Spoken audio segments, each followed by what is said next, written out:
Y la pregunta de hoy es, ¿qué es lo más terrorífico que has visto, pero nadie te creyó?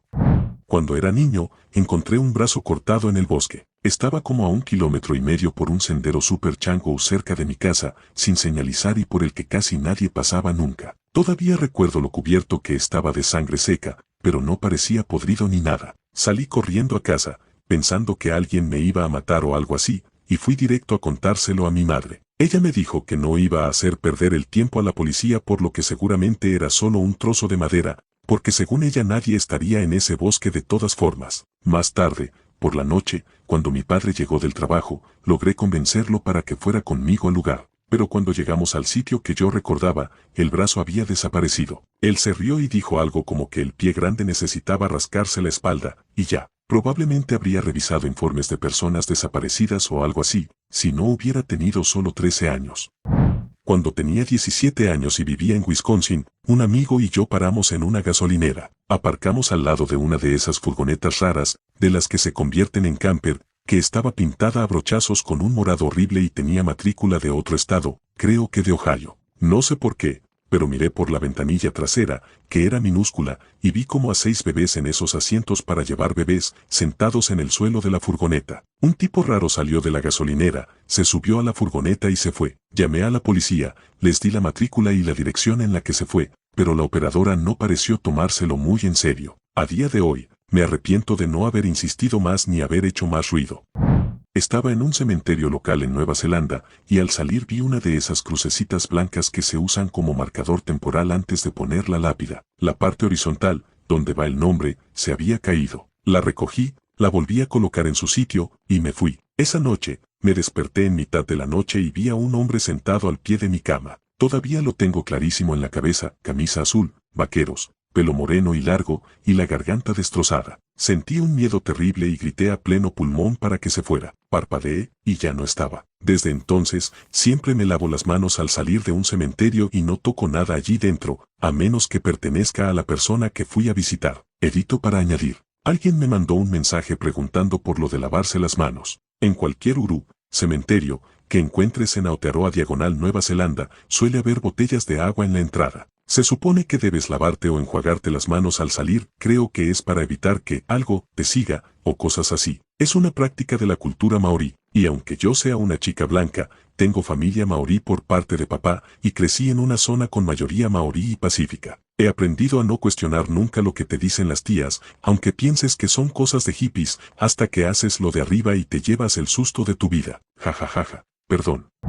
Iba caminando por una pista de grava larguísima, unos 5 minutos andando, aunque en ese momento se sintieron como media hora, sobre las 2 de la madrugada, después del trabajo. Estaba completamente oscuro y vacío, ni un alma. Solo me guiaban las farolas que se veían a lo lejos, muy separadas entre sí, unas delante, otras detrás, como puntos de referencia en medio de la nada. De repente, sin previo aviso, todo el cielo nocturno se iluminó con una luz intensísima, de un tono azulado extraño, y real, como si alguien hubiese encendido un foco gigante desde el espacio. Duró apenas 4 segundos, pero fue suficiente para descolocarme por completo. Me paré en seco. El corazón se me aceleró de golpe y, sin pensarlo, empecé a llorar. Un miedo irracional me invadió y rompí a correr hacia la farola más cercana, como si de ella dependiera mi vida. Solo quería llegar a casa. El móvil, por supuesto, se me había muerto justo antes, así que al llegar a casa lo enchufé desesperado. Me lancé a buscar en redes sociales, en grupos locales, en cualquier sitio, a ver si alguien más lo había visto o tenía alguna explicación. Nada. Silencio total. Ni una sola mención. Vivo en un pueblo pequeño de Irlanda del Norte, y era un día entre semana, en mitad de la noche. Supongo que la mayoría estaría durmiendo, pero aún así, nadie más. Nunca encontré una explicación, ni señales de que alguien más lo hubiera presenciado. Es lo más acojonado que he estado en mi vida. Nunca había sentido ese nivel de vulnerabilidad. Correr solo en la oscuridad, tras aquel fogonazo, oyendo únicamente mi respiración agitada y el crujido de la grava bajo mis pies mientras me acercaba a las farolas, todavía me pone los pelos de punta. A veces, solo recordarlo me da ansiedad. Cuando tenía 8 años, estaba nadando en el lago Ontario y me encontré cara a cara con una anguila. Fue terrorífico, pero nadie me creyó. Todos me llamaron mentirosa. 20 años después, mi entonces marido trabajaba en una central eléctrica junto al lago. Solía quejarse de tener que entrar en una sala donde se succionan todos los peces. Le conté mi historia de la anguila y me dijo que ellos las veían todo el tiempo. Qué satisfacción sentí al escucharlo.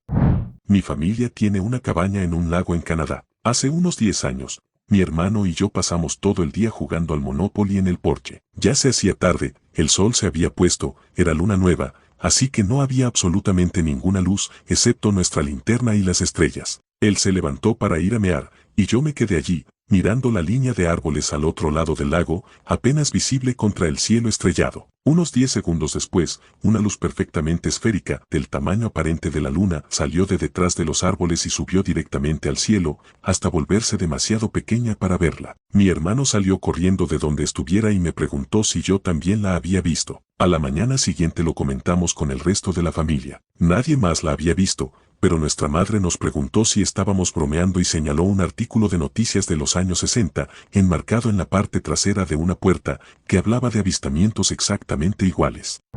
Hace unos años, estuvimos de vacaciones con nuestra hija, que tenía unos 2 años y medio. Estaba obsesionada con el Keepy Happy, gracias, Louis, así que se nos ocurrió llevar globos para inflarlos y jugar por las tardes, cuando ya hacía demasiado frío para salir. Nos alojamos en un Airbnb con 2 dormitorios, uno con cama doble y otro con cama de matrimonio. Ya dormía toda la noche sin necesidad de teta, así que su padre insistió en dormir con ella, y yo aproveché para tener una habitación tranquila para mí sola. No me importó, estaba encantada. Además, escogí la habitación con la cama doble para que ellos tuvieran más espacio y durmieran más cómodos. Durante nuestra estancia, empecé a oír cosas raras. Incluso le dije que estaba segura de que alguien vivía en el garaje que había debajo de la cocina. Luego pensé, no, quizás sean las ventanas de un solo cristal, vete tú a saber cuántos años tienen. Al final, acabé bromeando con que la casa estaba embrujada. Él me quitó importancia, y yo dije, sí, probablemente tengas razón. Una tarde, estuvimos los 3 jugando al Keepy Happy por toda la casa. Cuando llegó la hora de dormir,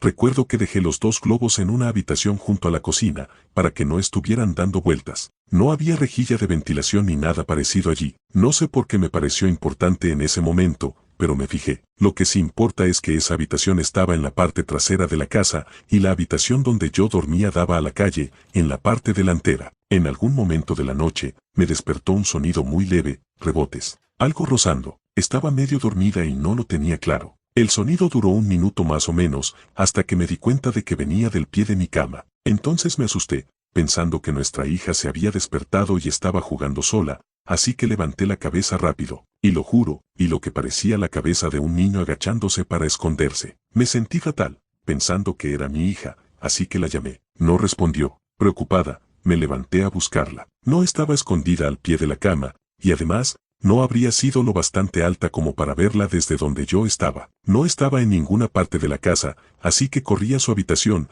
y allí estaban los 2, profundamente dormidos. A la mañana siguiente, mientras nos preparábamos para salir a desayunar, fui al baño y, al salir, empecé a buscar mis zapatos. Recordaba haberlos dejado junto a la cama. Al mirar por debajo, había un globo amarillo, debajo de mi cama. Supongo que tuve testigos de esto, pero pasó hace muy poco y todavía no lo he compartido en ningún sitio. Fui dama de honor en una boda en medio de la nada, en Texas, hace un par de fines de semana. La noche antes de la boda, decidimos reunirnos con los padrinos en su Airbnb, a unos 30 minutos de donde estábamos, para tomar algo. Yo era la conductora designada para mí, la novia y otras 2 damas de honor. Nos advirtieron que tuviéramos mucho cuidado en las carreteras secundarias, ya que la zona estaba llena de ciervos y otros animales. Por suerte, no había nadie más en la carretera a esa hora, y como iba en un coche de alquiler, preferí ir tranquila en una carretera de 60 millas por hora, yo iba a unos 55 kilómetros por hora. De regreso, al tomar una curva, mis faros iluminaron un cementerio muy pequeño. Justo en el momento en que las luces lo alcanzaron, todas vimos algo bípedo corriendo a una velocidad imposible, hacia atrás. Las chicas del coche empezaron a rezar avemarías de inmediato, y el resto del camino se sintió muy incómodo. De verdad, no puedo explicar qué era ni cómo se veía, pero fue lo más antinatural que he presenciado en mi vida. Un día, cuando estaba en cuarto de primaria, me quedé solo en casa porque estaba enfermo, y vi a un hombre con lo que parecía un traje de buzo antiguo, dorado, caminando junto a mi casa, por el patio trasero, en dirección a la ventana de la cocina donde yo estaba de pie. Llevaba un casco circular, con una pieza transparente, de plástico, cristal, o quién sabe qué, en la parte de la cara, que parecía poder abrirse, pero desde donde yo estaba no podía ver una cara ni nada dentro. No recuerdo qué pasó después, pero durante años me convencí de que debía de ser el lector de contadores, y que por alguna razón Noca ese día necesitaba llevar un traje de buzo o de astronauta completo, y con eso me bastaba. Pero ahora que lo pienso bien y he investigado un poco, esa idea no tiene ni pies ni cabeza, así que, no sé, cosas raras que pasan. No respondo exactamente a la pregunta, pero creo que nunca he compartido esto con nadie, probablemente porque no creía que me fueran a creer. Mi hermana mayor murió en un accidente de coche cuando yo tenía 14 años. Ella tenía 16 y se quedó dormida al volante. Mi madre, obviamente, se volvió un poco loca de remate con la idea de que yo condujera de noche cuando me saqué el carnet un par de años después, pero, viéndolo ahora, fue bastante justa. Tenía un novio desde poco antes de empezar a conducir, y él vivía a unos 25 minutos, en el campo. Íbamos al mismo instituto, pero él estaba fuera del centro, en una zona rural. Yo debía tener al menos 17, porque ya tenía toque de queda a medianoche y llevábamos un tiempo saliendo. Una noche me quedé dormida en su habitación y me desperté mucho después de las 2 de la mañana. Mi madre no había llamado a sus padres ni nada, así que supuse que se había quedado dormida también. Salí pitando de la casa para volver a la mía, pero estaba cansada. Probablemente llevaba dormida 3 o 4 horas, éramos niños bastante buenos en general. Fue uno de esos trayectos en los que conoces tan bien el camino que podrías hacerlo con los ojos cerrados. Y creo que empecé a cabecear mientras conducía. Recuerdo que de repente vi un perro negro enorme, con la cola cortada, a punto de cruzarse delante de mi coche. Frené en seco, completamente alerta, pero no había ningún perro. Había pasado por esa casa cientos de veces y nunca recordé que tuvieran un perro. No había ningún perro. Seguí conduciendo hasta casa, despacio, con cuidado, y asustada. Mi madre estaba dormida, pero nuestro perro estaba esperando en la puerta, un Rottweiler. Había sido un regalo de cumpleaños para mi hermana mayor, que ella misma eligió años antes. Era el más pequeño de la camada, un perro negro, grande, con la cola cortada. Y eso ha sido todo por hoy, les invito a darle like y suscribirse.